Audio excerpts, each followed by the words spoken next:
Lacey, and this is my studio.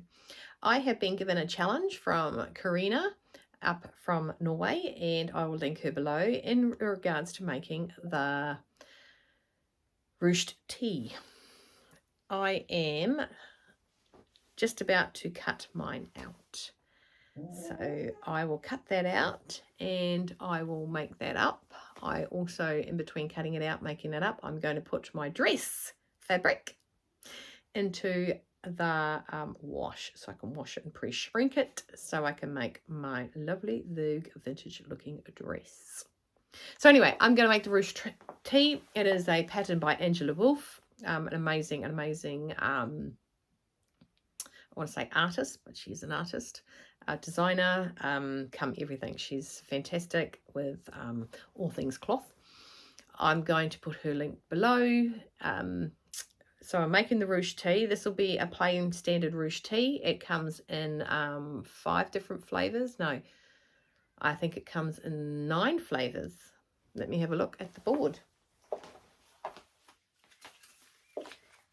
Okay, what flavours? Here's the Ruched T here. Okay, so that's what it can look like.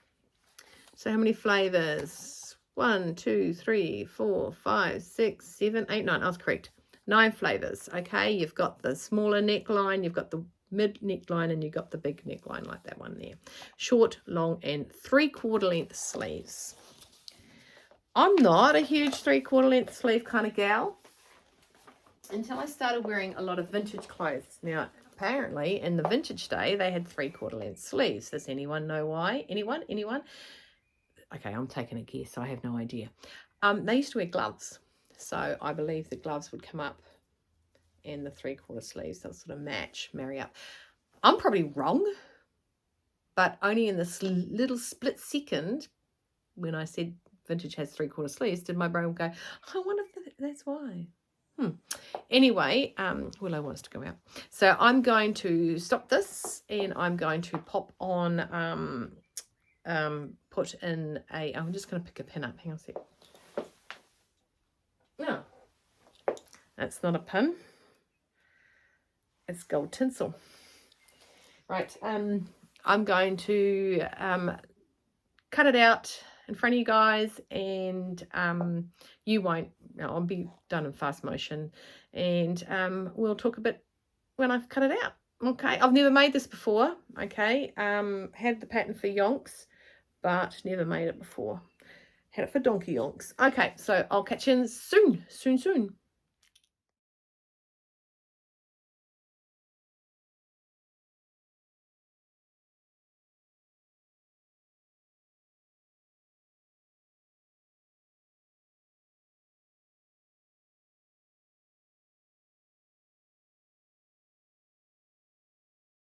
Okay, so what we're going to do is we're going to turn that music down.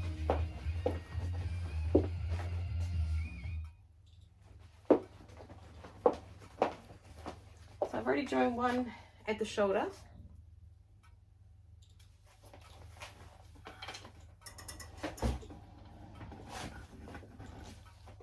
I've joined one at the shoulder here. And I'm just going to join the other side at the shoulder. The shoulder, I've got a notch. My notch in the shoulder there, and my notch in my back shoulder here. Put my notches together. Don't forget you're in charge of the fabric. The fabric is not in charge of you. Put my pin in, albeit crooked. Line up my back there. Okay, so it hits the edge, nice and lined up. And go to the other end, and it's a little bit of a stretch from the front to the back there to match. Like minimal, like let's say it's not even a stretch. Okay, so what I'm going to do now is go and sew my 2 shoulders. Alrighty, right. Right, so once we've done our shoulders, we have our front and our back attached, like so. Okay, and you've got your front here with your 1 notch, and you've got your back here with your 2 notches. You then take your where did I put it?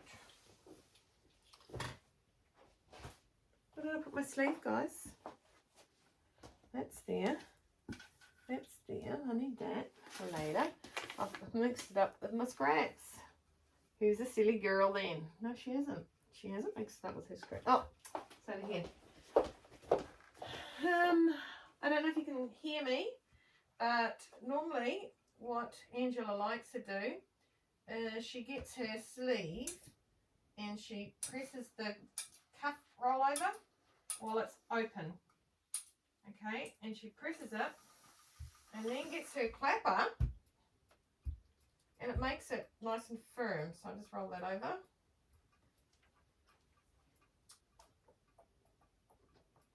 And do that.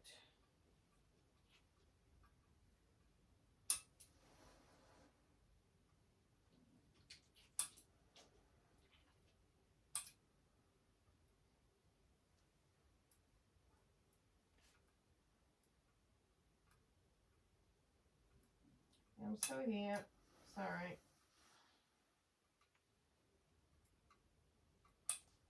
Okay. So it's all folded over. It's got a nice little press seam on it. See? So it's got that. So when I put it into my cover stitch machine, there's no real fiddling around. I can just put that straight in. Right, so here's my front. Here's my front. Here's my back. Here's my back. So up the top here, I've got the shoulder seam.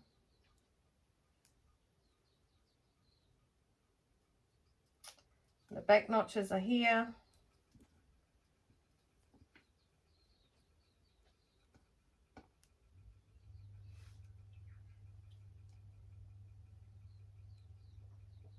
And just curl that around. Remember, you can manipulate the fabric to move where you need it to move.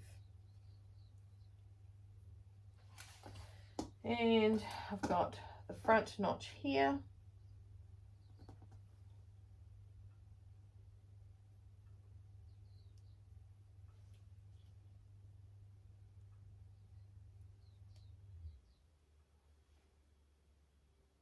And that manipulates around to marry up with that.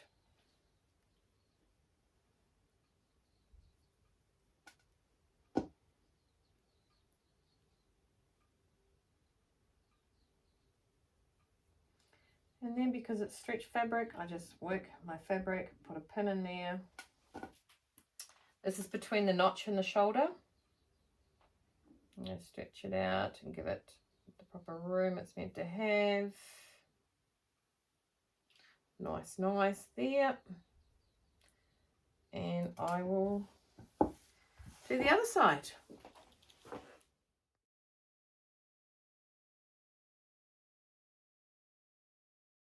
Alrighty, Vegemite. So I have just pinned these two together. I'm going to go back to my machine and I'm going to stitch it together, and then I'm going to go to the overlocker and I'm going to overlock it pretty. Okay, and then by that time I will have sleeves attached. Alrighty. Rightio. So sleeves sewn on. So they look all nice and tidy now. This is it so far. Okay. And I've gone and pressed up the front and the back. So it's that little bit so that when we do it, when it comes to the cover stitch machine, it is going to be cover stitched. Now when I pin, I forgot to say, when I pin my sleeves to my shoulder, I always have the seam going backwards. Okay. For those that know that rule, that's that rule. Sleeves go, the shoulder seam goes backwards. Okay, so I'm just going to pin down the side seams and go and attach that. I believe I can fly. Right. Okay. Yes, I'm doing the side seams. So I will be back in a jiff. Care to watch me?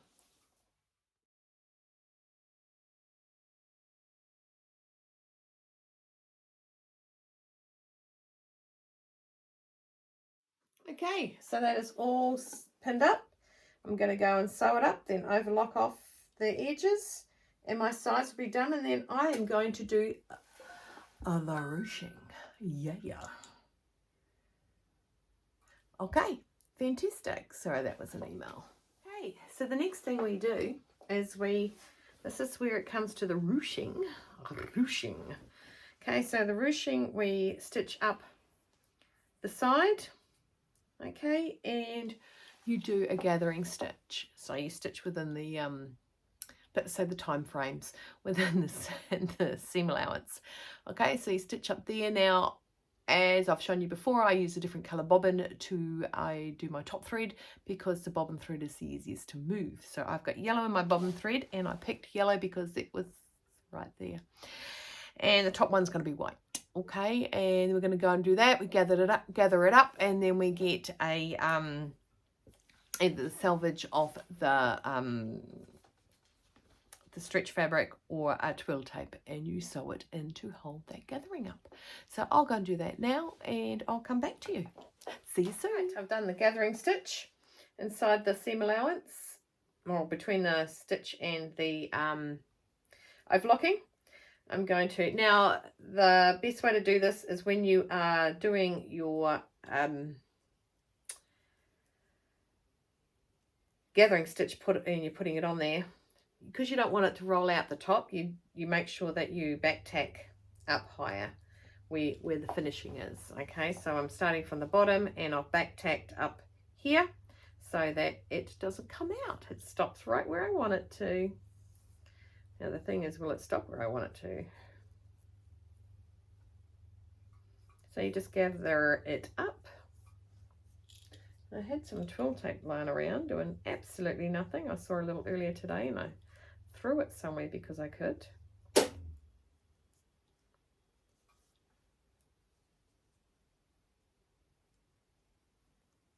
Let's get it up to there. Just a little bit to see what the ruchings looks like on the other side. Don't forget, don't start at the bottom, because that's where you're going to do your turn up. Well, I didn't start at the bottom because that's where I'm going to do my turn up. So it's not going to be ruched halfway through the turn up. Turnip. Sounds like I'm saying turnip. I'm not. I'm saying turn up. Still sounds like turnip. Okay, so just gather that all up. This is my other side. Just gathering. This actually bores the bajingas out of some people. But it is what it is. If you want the effect, if you want the crime, you do the time. Okay, so let me just turn it in the other way.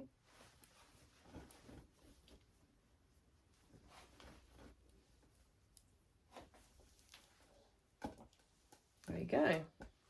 So I'll have that little turn up there. I'll have the parsnip over the other side. And there's some carrots going on. Right, there we go. So that's my, I'm quite happy with that. I don't know if there's actually I don't think there's a thing that says, now's the perfect time to try on your top.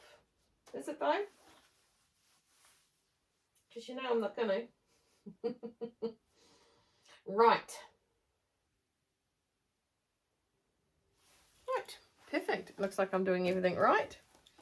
So now what I need to do is get the twill tape, make sure my sides are even, because I'd hate to have one side longer, unless that's the look you're going for. You never know. Look at that, that's matched beautifully. Not as much. And the sides together, feet together, jump.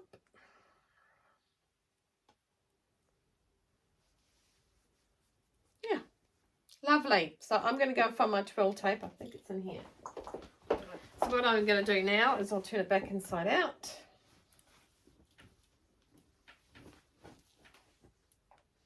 And I will place this over the top of my gathering and have it sitting inside there. Okie dokie, so I'll be back. I will change my bobbin thread. Remember, I've got it on yellow, so I'll change that to white now because I don't need it in the stretch part, straight stitch, and I am not using Mariflex for this. I have used Mariflex for everything else, so it's got that little give. Okay, see you soon. Okay, so I have done the ruching. I have done all that. What I have next to do is stick on the neckline, the neckband. Okay, so there it is sitting, the neckband. It has little marks on it, so I'll go and attach that down the back.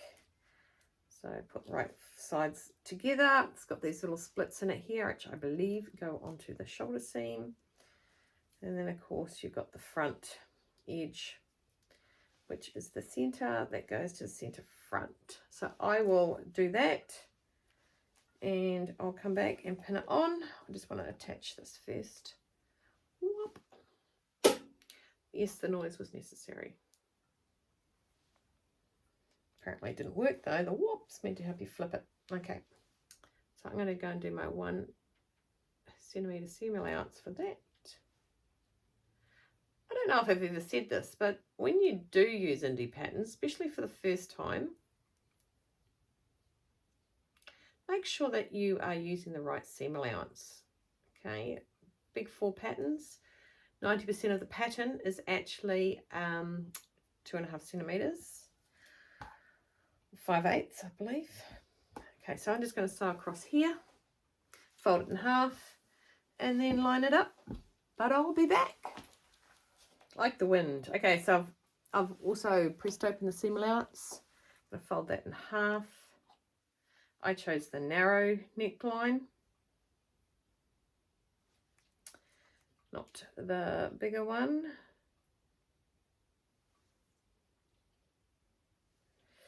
Right, there's my centre back.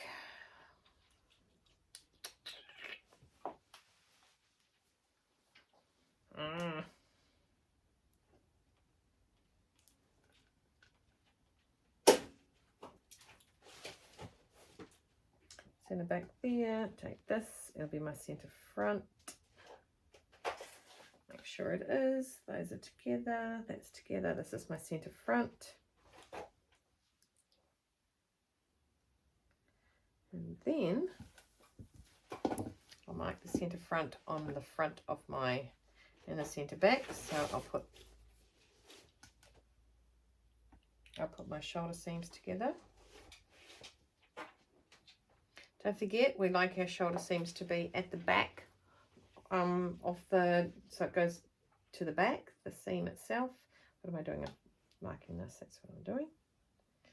Fold it around, centre front's there.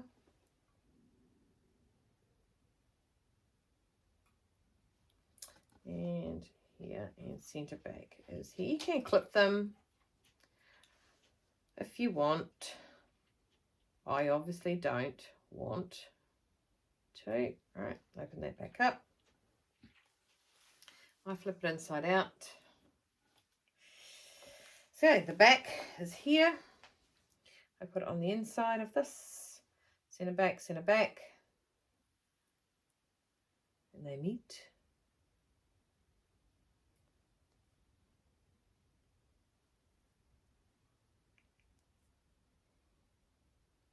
Okay, and like I said, we've got those clips here, the clip marks, which go onto the shoulder seams. Sitting in there nicely. Oh, especially if it doesn't curl down. Be nicer, thank you. So I've got that there. Hopefully all 3 layers. Then I go to the centre front.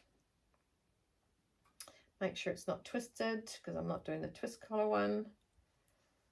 Okay, so that's there. And that is where the stretch goes. The stretch goes between the front and the shoulder seams. Okay. As you can see here, the biggest part, oh, no you can't. As you can see there, the neckline is bigger than, no, I do not have a pin in my mouth. The bigger one is obviously the neckline itself, not the neckband. So then I just do a little stretch just a little one, enough to get the neckline up to the fabric to match it. Okay, and that's given it the nice stretch I want and I'll use when I sew it. To the other side. That's why I haven't done this part. So match my notches up with my shoulder seams. Make sure your shoulder seam goes towards the back at there, because that's how we like to have it.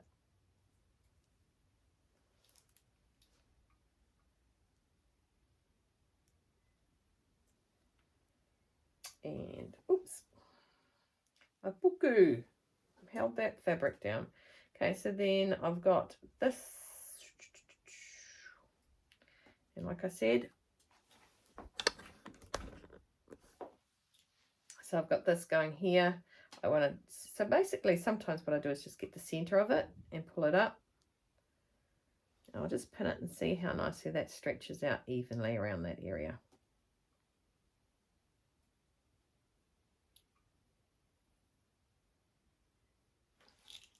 Didn't like that. Okay, now I like that better. Don't forget who's in charge of the fabric. You are. And I'll just do that there. Now I'm going to sew on the neckline. Okay, so oops, why would I do that on that side? So I'm going to go to my machine. You have disappeared altogether. I'm going to go to my machine and I'm going to sew that neckline on. Okay, so this is it, trailing it on. The little ruches up the side there. It's not tight in the tummy. The loose collar is that little tubing, so it's meant to be like a collared neck. So this is it's sitting on. If you wanted it tighter, you would have to actually make it a smaller neck line. I haven't hemmed it yet, so that's all I've got left to do is do my hem. The ruching's done, the neckline's done. I might cover stitch around the top of the neckline as well, just to finish that edge off for me. And yeah, then I've got I think it's meant to go down that way. Then I've got this Ruched T. Never had one before. Look at me. You can see a little bit of the back in the background. How do I get it on there sideways? I don't know. Right, I might just turn that. Right, there we go. So yeah, there you go. So I'll just finish that off and I'll come back to you with that information. See you later. Sorry, see you later. Hi. Okay, so I have finished.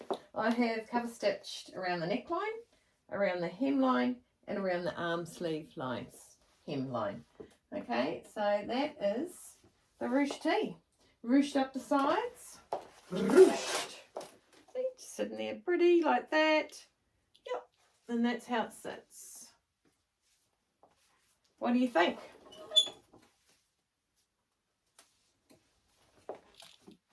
There you go. That is the T. Looks like my head's on it. So that's the T. Okay, so that's done in just a couple of hours. First time I've ever made it. There you go, Karina. Back at you, girlfriend. Let's see what you're going to pop out next. Okay, back to Norway. Okay, this is the last part of me talking about this Ruched T sitting there in the background. Okay, it was a challenge by Karina from Norway, and I'll put her link below. I think I might have said this in one of the other things. So I'm going to just collate everything together. It should be done by now. By the time I start talking about this, so I'll stop talking about what I'm going to do, because I would have done it by the time you get to this. So I am going to now wait to see what comes back at me with the next stage of this challenge. The challenge is same shirt, different ways. So let's just see what Karina's got in store for me. So I want you guys to, it's still Tuesday. It's still the Melbourne Cup day. It is currently 2:46 in the afternoon. I've got 1 hour to put in my bets. I don't know who I'm betting for. And I will then also go to Lincraft and get Lily to drive home. I might pick up the fabric that I might want to use for something. Don't tell Mum. And that's me for today. Yeah. So the pattern is the Ruched T by Angela Wolf. I'll put the links below, and I want you guys to stay well, stay dry, stay warm, keep cool, keep on sewing. And yeah, have a Google of Angela Wolf's patterns. It's quite the cute tee, isn't it? I like it. I like it a lot. Okay, see you later, guys.